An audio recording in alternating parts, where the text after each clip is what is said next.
sono la dottoressa Fioretto, sono la coordinatrice dei medici competenti dell'azienda USLA 6 Euganea. Vi presenterò il significato della sorveglianza sanitaria sulla base del decreto legislativo 81 del 2008. La sorveglianza sanitaria è il servizio del medico competente. Vi dimostro gli attori della prevenzione. Abbiamo vari attori che sono coinvolti nella prevenzione di un'azienda. In primis il datore di lavoro, i dirigenti preposti, responsabili del servizio prevenzione e protezione, medico competente, lavoratori e rappresentanti dei lavoratori per la sicurezza. Allora, composizione e servizio al medico competente. Nell'azienda USLA 6 abbiamo 4 medici competenti, che sono la sottoscritta, dottoressa Fioretto, il dottor Antonio Valeri, il dottor Fabio Bizzatto, il dottor Raffaele Carmine Napolitano e la dottoressa Gloria Miazzi, che svolge l'attività di medico autorizzato. Allora, quali sono i titoli e i requisiti del medico competente sulla base del decreto legislativo 8108? Specializzazione in medicina del lavoro o medicina preventiva dei lavoratori e psicotecnica, docenza in medicina del lavoro o medicina preventiva dei lavoratori, psicotecnica o psicologia industriale o igiene industriale, autorizzazione sulla base del decreto legislativo 277 del 91 oppure la specializzazione in igiene e medicina preventiva o medicina legale. Gli obblighi del medico competente sono riassunti nell'articolo 25 del decreto legislativo 81. Come vedete, gli obblighi sono numerosi. Innanzitutto collabora con il datore di lavoro e il servizio di prevenzione e protezione per la redazione del documento di valutazione dei rischi e le successive misure di tutela. Il documento di valutazione dei rischi è quel documento in cui sono descritti i rischi presenti nell'azienda e quindi tutte le misure per ridurre i rischi presenti. Poi il medico competente deve svolgere l'attività di sorveglianza sanitaria, che prevede tutti i vari accertamenti sanitari preventivi periodici, il giudizio di idoneità alla mansione specifica, visite mediche richieste anche dal lavoratore, l'istituzione della cartella sanitaria e di rischio per ogni lavoratore, il sopralluogo, cioè la visita negli ambienti del lavoro almeno una volta all'anno con responsabile del servizio prevenzione e protezione, l'informazione ai lavoratori e ai rappresentanti dei lavoratori per la sicurezza sugli rischi presenti in azienda, la partecipazione alla riunione periodica annuale, la collaborazione col datore di lavoro a organizzare il pronto soccorso e collaborare all'attività di informazione e formazione. La sorveglianza sanitaria, come è definita dal decreto legislativo 81, è l'insieme di atti medici finalizzati alla tutela dello stato di salute e sicurezza dei lavoratori, in relazione all'ambiente di lavoro, ai fattori di rischio professionali e alle modalità di svolgimento dell'attività lavorativa. La tutela dello stato di salute cosa vuol dire? Vuol dire il fatto che il lavoratore non incorra in malattia e sicurezza non incorra in infortunio. La mission appunto della sorveglianza sanitaria è quella di prevenire gli effetti sulla salute dei fattori di rischio ai quali il lavoratore è esposto nel corso della sua attività lavorativa e quindi il giudizio di idoneità che viene espresso sta a indicare l'assenza di controindicazione all'esposizione a quei fattori di rischio. Quindi una persona è idonea quando non vi sono controindicazioni ad essere esposta a quei determinati fattori di rischio presenti nell'ambiente di lavoro. La valutazione dell'idoneità al lavoro comprende 3 diversi aspetti. 1. La compatibilità dello stato di salute del lavoratore con l'esposizione ai fattori di rischio specifici della mansione svolta, cioè la verifica che l'attività lavorativa non comporti un danno per la salute del lavoratore. Questa specifica attività spetta al medico competente, cioè io devo verificare che il lavoratore che viene esposto ad esempio rischio rumore o rischio alla movimentazione manuale di carichi non incorra ad eventuali danni. Mentre la capacità lavorativa, cioè il possesso dei requisiti psicofisici per lo svolgimento dei compiti inerenti alla mansione, cioè che una persona può svolgere la mansione di infermiere o di medico, non spetta al medico competente, ma ad una commissione specifica che è la commissione medica di verifica e che è regionale. La non sussistenza di pericolosità per terzi non spetta al medico competente, ma sempre alla commissione medica di verifica regionale. Esempio, se uno ha una patologia psichiatrica per cui può essere pericoloso per terzi, questa attività non spetta al medico competente, ma alla commissione medica di verifica.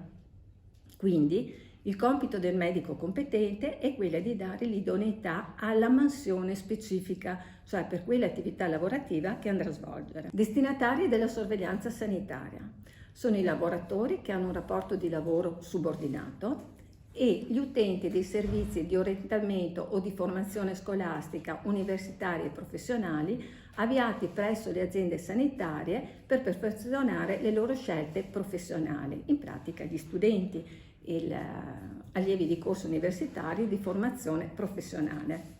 Abbiamo una visita medica preventiva preassuntiva, che è quella che avete fatto prima appunto di essere assunti. Con questa visita medica preventiva o preassuntiva cosa si va a valutare? Bisogna escludere condizioni di ipersuscettibilità e la verifica di integrità degli organi bersaglio. Cosa vuol dire questo? Esclusione e condizioni di ipersuscettibilità potrebbe essere un soggetto allergico che non può essere esposto a determinate sostanze chimiche. Verifica di integrità organi bersaglio, ad esempio uno presenta un'ernia discale, quindi non può essere esposto ad una movimentazione manuale dei carichi o movimentazione manuale di pazienti con rischio elevato. La visita medica, successivamente si passa alla visita medica periodica, che serve per vedere gli effetti precoci a carico di organi bersaglio, cioè io con la visita medica che faccio periodicamente, la cui periodicità cambia a seconda dei rischi a cui il lavoratore è esposto, mi serve per poter individuare quegli effetti precoci a carico di determinati organi bersaglio, in questo caso potrebbe essere la colonna vertebrale. E la periodicità è in funzione dell'esposizione. Ad esempio, chi è esposto a sostanze cancerogene, esempio la formaldeide, la periodicità annuale. Chi manipola farmaci antiblastici, la periodicità annuale. Chi svolge il lavoro notturno, biennale, per altri tipi di rischio triennale o quinquennale. Ad esempio, l'esposizione a fattori di rischio che può essere videoterminale, sotto i 50 anni è quinquennale, sopra i 50 anni è biennale. Il lavoratore può richiedere anche visita medica, quindi si parla di visita medica su richiesta, qualora sia ritenuta dal medico competente correlata ai rischi professionali o alle sue condizioni di salute suscettibili di peggioramento a causa dell'attività lavorativa svolta, al fine di poter esprimere un nuovo giudizio di idoneità. Poi abbiamo una visita medica, cambio di mansione, proprio perché possono cambiare i rischi lavorativi e quindi il medico competente deve valutare se i nuovi rischi professionali sono compatibili con lo stato di salute del lavoratore. Per alcuni rischi abbiamo anche la visita medica alla cessazione del rapporto di lavoro. Quali sono questi rischi? Ad esempio le radiazioni ionizzanti oppure l'uso deliberato di agenti biologici in cui appunto o l'esposizione a cancerogeni. In questo caso bisogna accertare lo stato di salute effettivo al cessare del rapporto di lavoro e poi informare il lavoratore circa la possibile insorgenza di effetti biologici a distanza. Questo soprattutto per le sostanze cancerogene. Poi abbiamo la visita medica dopo assenza superiore ai 60 giorni, assenza superiore per malattia o per infortunio, perché bisogna appunto verificare se dopo questa lunga malattia o infortunio il lavoratore ha ancora l'idoneità specifica alla mansione. Giudizio di idoneità, quindi il medico competente, sulla base delle risultanze delle visite, esprime uno dei seguenti giudizi di idoneità alla mansione specifica. Tendo a sottolineare mansione specifica perché sempre in relazione ai rischi a cui il lavoratore è esposto. Quindi l'idoneità può essere idoneità piena, idoneità con prescrizione o limitazioni. Cosa vuol dire idoneità con prescrizione? Che è idoneo con la prescrizione, ad esempio, di utilizzare determinati ausili o determinati dispositivi di protezione. Con limitazione, cosa vuol dire questo? Che è idoneo con la limitazione, ad esempio, di non sollevare pesi superiori a 10 kg, 15 kg. Idoneo con la limitazione di non effettuare il turno notturno, e questa limitazione può essere temporale, 6 mesi, un anno, a seconda del giudizio, a seconda appunto della patologia, oppure permanente. E poi abbiamo l'inidoneità temporanea, quando uno temporaneamente non è idoneo al lavoro, quindi con un successivo cambio di mansione, oppure la maggior parte delle volte entra in malattia, o inidoneità permanente. Di solito l'inidoneità permanente viene valutata dalla commissione medica di verifica. Il giudizio del medico competente ha messo ricorso entro 30 giorni dalla data di comunicazione del giudizio medesimo. Il ricorso deve essere inviato all'organo di vigilanza territorialmente competente che dispone, dopo eventuali ulteriori accertamenti, la conferma, la modifica o la revoca del giudizio stesso.